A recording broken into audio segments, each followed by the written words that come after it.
잠깐, 지금 당신이 맡긴 국민연금 얼마인지 알고 있습니까? 2026년 기준 국민연금 적립금은 1,100조 원을 넘어섰습니다. 그 돈이 지금 어디에 투자되고 있는지 들여다보면 해외 주식 비중이 30%를 훌쩍 넘고 그중 아시아 비중에서 일본 관련 자산이 상당한 지분을 차지합니다. 당신이 매달 꼬박꼬박 내는 그 돈이 지금 제가 이야기하려는 이 나라의 거대한 전원 드라마와 직결되어 있다는 얘기입니다. 2025년 11월 21일 도쿄.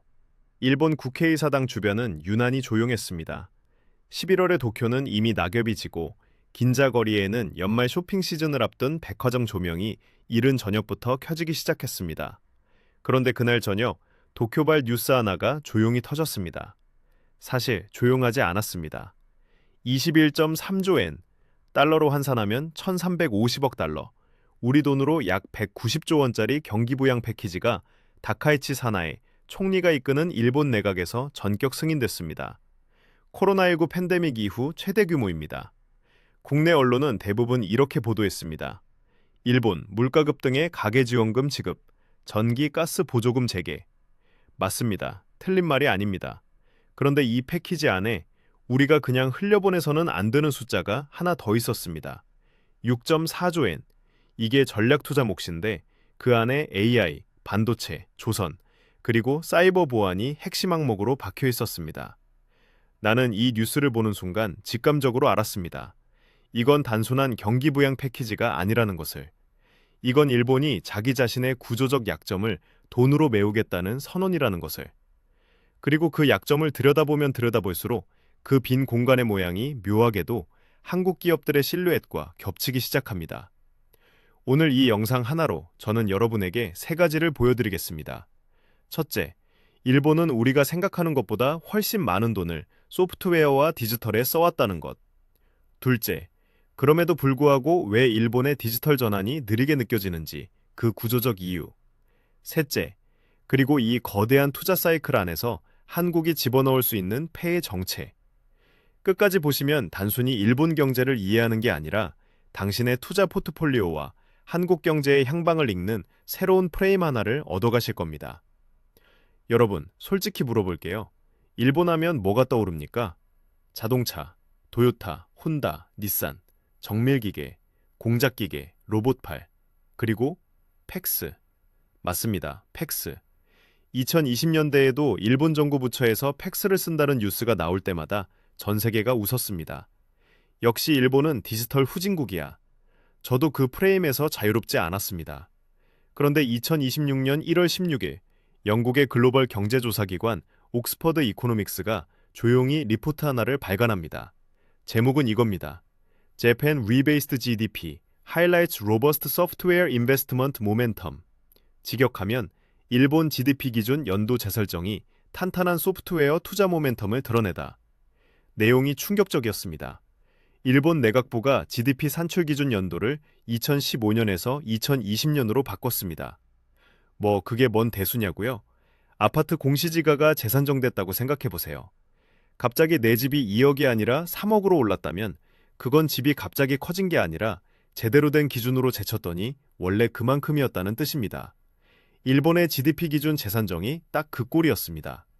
이 재산정 작업을 통해 새롭게 드러난 숫자를 보면 소프트웨어 투자는 지난 25년 동안 3배 증가했습니다. 더 놀라운 건 이 증가 속도가 유로존과 거의 동일한 수준이라는 겁니다. 우리가 유럽은 디지털을 잘했다고 생각하지 않습니까? 일본도 거의 비슷한 속도로 뛰어왔던 거예요. 다만 제조업이라는 두꺼운 껍질 안에서 보이지 않게 진행됐을 뿐이었습니다. 구체적으로 보면 지식재산과 소프트웨어가 전체 고정투자에서 차지하는 비중이 구 기준으로는 26%였는데 재산정 후에는 33%로 뛰어올랐습니다. 단순 계산이 아닙니다. 이미 2025년 상반기 기준으로 일본 기업들의 고정투자 중 3분의 1 이상이 소프트웨어와 지식재산에 집중되고 있다는 얘기입니다. 이게 왜 중요하냐? 기업 투자 전망이 바뀌었기 때문입니다. 옥스퍼드 이코노믹스는 이 재산정 이후 2025년부터 2030년까지 일본의 기업 투자 성장률 전망치를 연 0.4%에서 1.1%로 상향 수정했습니다. 거의 3배 가까이 오른 겁니다. 투자자 입장에서는 일본 기업들의 밸류에이션 재평가가 가능하다는 시그널입니다. 그런데 여기서 굉장히 중요한 단서가 하나 있습니다. 옥스퍼드 이코노믹스 리포트는 이런 말도 같이 합니다. 이 소프트웨어 투자 대부분은 디지털화 격차를 따라잡기 위한 추격형 투자이고 AI 도입률은 여전히 낮으며 AI의 실질적 경제 효과는 훨씬 나중에야 체감될 것이다. 이 한 문장이 이막의 문을 엽니다. 자, 이제 제가 처음에 던진 질문으로 돌아가 봅시다. 일본이 25년 동안 소프트웨어에 돈을 쏟아부었는데 왜 우리는 일본의 디지털이 느리다고 느끼는 걸까요? 답은 딱 하나입니다. 사람이 없습니다. 2025년 6월 리눅스 재단 일본 IT 인재 현황에 관한 대규모 보고서를 발간했습니다. 이 보고서의 숫자를 보는 순간 저는 솔직히 등골이 서늘했습니다. 일본 기업 워크로드의 34%만 퍼블릭 클라우드에서 돌아가고 있습니다. 북미와 유럽은 43%, 아시아 평균도 37%인데 일본은 그 밑입니다. 단순히 클라우드를 안 쓴다는 얘기가 아닙니다. 클라우드로 가고 싶어도 실행시킬 인력이 없다는 얘기입니다. 그 증거가 바로 다음 숫자입니다. 일본 기업의 70% 이상이 클라우드 AI 관련 핵심 인력이 부족하다고 답했습니다. 북미 유럽의 47%보다 훨씬 높은 수치입니다. 고속도로로 비유해 볼게요. 일본은 지난 20년간 열심히 고속도로를 놨습니다. 돈도 쏟았고 인프라도 깔았습니다. 그런데 막상 그 고속도로를 달릴 수 있는 운전기사들이 없는 겁니다. 도로는 있는데 차가 없고 차가 와도 운전할 사람이 없는 구조. 이게 현재 일본 디지털 전환의 민낯입니다. 숫자는 더 있습니다. 일본 기업들을 대상으로 한 여러 조사를 종합하면 기업 10곳 중 한 곳은 여전히 AI를 전혀 도입하지 못했고 도입한 기업들도 상당수는 파일럿 단계, 즉 시범사업 수준에 머물고 있습니다. 이 문제가 얼마나 심각한지 일본 기업 94%가 리스킬링과 업스킬링을 2026년 전략 최우선 과제로 꼽을 정도입니다. 그리고 이 인력 부족은 더 악화될 전망입니다. 일본 정보처리 추진기구 IPA들을 비롯한 여러 분석기관의 전망을 종합하면 2030년에는 일본의 IT 인력 부족이 최대 79만 명에 달할 수 있다는 예측도 나옵니다. 소프트웨어, AI, 클라우드, 보안을 합산한 핵심 IT 영역에서만 2026년 기준 약 38만 명이 부족하다는 분석이 이미 나와 있습니다. 저출산과 고령화가 만든 인구 구조 문제가 IT 인재 시장에도 그대로 직격탄을 때린 결과입니다. 일본의 15세부터 64세까지 생산 가능 인구는 이미 1990년대 후반부터 줄기 시작했고 이 트렌드는 앞으로 더 가속됩니다. 새로 배출되는 IT 인재 수보다 은퇴하거나 업계를 떠나는 숙련 인력이 더 많아지는 구조. 이걸 한마디로 정리하면 돈은 있고 의지도 있는데 실행 병력이 없는 군대입니다. 이것이 바로 일본 정부가 21.3조엔 패키지에서 단순히 가계 지원에 그치지 않고 전략 투자를 별도 축으로 잡을 수밖에 없었던 배경입니다. 다시 2025년 11월 21일로 돌아갑니다.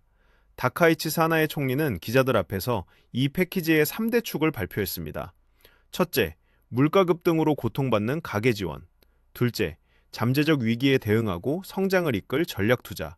셋째, 방위력과 외교 역량 강화. 그리고 두 번째 축, 전략 투자 항목에 들어간 분야가 바로 반도체, AI, 조선, 양자기술, 우주, 정보통신, 핵심 광물, 그리고 사이버 보안이었습니다. 사이버 보안을 전략 산업으로 격상시킨 건 단순한 레토릭이 아닙니다. 2025년 12월 일본 정부는 새로운 국가 사이버 보안 전략을 채택했습니다. 이 전략의 핵심을 한 문장으로 요약하면 사이버 보안은 더 이상 IT 비용이 아니라 경제 인프라다입니다. 구체적으로 어떤 변화가 생기냐? 세 가지입니다. 방향 전환. 첫째, 방어 중심에서 선제적 억지 중심으로. 지금까지 일본의 사이버 보안 정책은 공격받으면 막는다는 수동적 접근이었습니다. 이제는 위협이 발생하기 전에 선제적으로 대응하고 억지력을 갖추겠다는 겁니다. 이건 단순히 방화벽 하나 더 치는 수준이 아닙니다. AI 기반 위협 탐지, 사전 취약점 분석, 공격 인프라 무력화까지 포함하는 개념입니다. 방향 전환 둘째, 공급망 보안의 의무화. 기업 내부의 보안만 강화하는 게 아니라 납품업체, 플랫폼 파트너, 클라우드 제공업체까지 전체 공급망의 보안 기준을 적용하겠다는 겁니다. 이게 왜 중요한지 조금 뒤에 설명드리겠지만 이 부분에서 한국 기업들에게 엄청난 기회의 문이 열립니다. 방향전환 셋째, 중소기업까지 의무 적용. 이전까지는 대기업과 공공인프라에만 집중됐던 보안 규제가 이제는 중소제조업체, 금융서비스 하청업체까지 확장됩니다. 일본 기업의 99% 이상이 중소기업이라는 점을 감안하면 이건 시장 규모의 수직 상승을 의미합니다. 숫자로 보면 명확합니다. 일본 사이버 보안 시장은 2024년 기준 약 102억 달러, 14.5조 원 규모였습니다. 이 시장의 연평균 12%부터 13%까지 이상 성장해서 2030년에는 182억 달러, 약 25조 원까지 커질 전망입니다. 사실 어떤 기관 보고서를 보느냐에 따라 수치가 조금씩 다르긴 하지만 두 자릿수 성장이라는 방향성은 모든 기관이 일치합니다. 제조업으로 비유하자면 지금 일본은 기존의 공장 생산 라인을 전면 교체하려는 겁니다. 그런데 그 공장에서 일할 숙련공이 없고 기계를 설계할 엔지니어도 부족합니다. 그래서 정부가 나서서 우리가 돈을 댈 테니 외부에서 인력과 솔루션을 데려와라 라는 신호를 보내는 겁니다. 이 신호를 알아챈 나라가 먼저 들어가는 겁니다. 자, 이제 가장 중요한 이야기입니다. 이 모든 그림 안에서 한국이 어디서 있는지, 그리고 어디로 들어갈 수 있는지 크게 세 갈래로 나눠서 설명하겠습니다. 첫 번째 갈래, 하드웨어와 반도체 수요. 일본의 디지털 전환, 클라우드 전환, AI 도입, 사이버 보안 강화. 이것들이 현실이 되려면 물리적인 하드웨어가 필요합니다. 서버가 필요하고 데이터 센터가 필요하고 네트워크 장비가 필요하며 그 안에 들어가는 메모리, SSD, CPU, GPU가 대량으로 필요합니다. 일본의 클라우드 시장은 2025년 기준 약 287억 달러, 약 40조 원 규모이고 연 16% 안팎의 성장률을 보이고 있습니다. 일본 IT 서비스 시장 전체는 2024년 약 133조 원 규모에서 2029년 166조 원으로 성장할 전망입니다. 이 성장의 핵심 연료는 AI 서버와 클라우드 인프라입니다.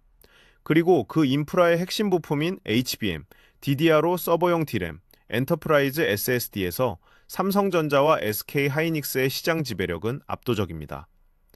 일본 AI 클라우드 투자 사이클이 본격화될수록 한국산 메모리 칩의 대일 수출은 구조적으로 늘어날 수밖에 없는 구조입니다. 일본 IT 리포트가 AI 클라우드 사이버 보안 지출이 두 자릿수 성장세라고 진단하는 한 이 하드웨어 수요 기반은 흔들리지 않습니다. 두 번째 갈래, 소프트웨어, 보안, 클라우드 서비스. 이 부분이 가장 흥미롭습니다. 그리고 한국 기업들이 가장 직접적으로 파고들 수 있는 세그먼트입니다. 아까 말씀드렸죠. 일본 기업의 70% 이상이 클라우드 AI 인력 부족을 호소합니다. 94%가 리스킬링을 최우선 과제로 봅니다. 이 말을 뒤집으면 외부 파트너에 의존할 수밖에 없다는 겁니다. 자기네 직원들이 없으니까요. 그리고 외부 파트너로서 일본 기업들이 가장 편하게 손을 잡을 수 있는 후보가 누구냐? 라는 질문에서 지리적, 문화적, 기술적으로 가장 가까운 한국이 들어갑니다.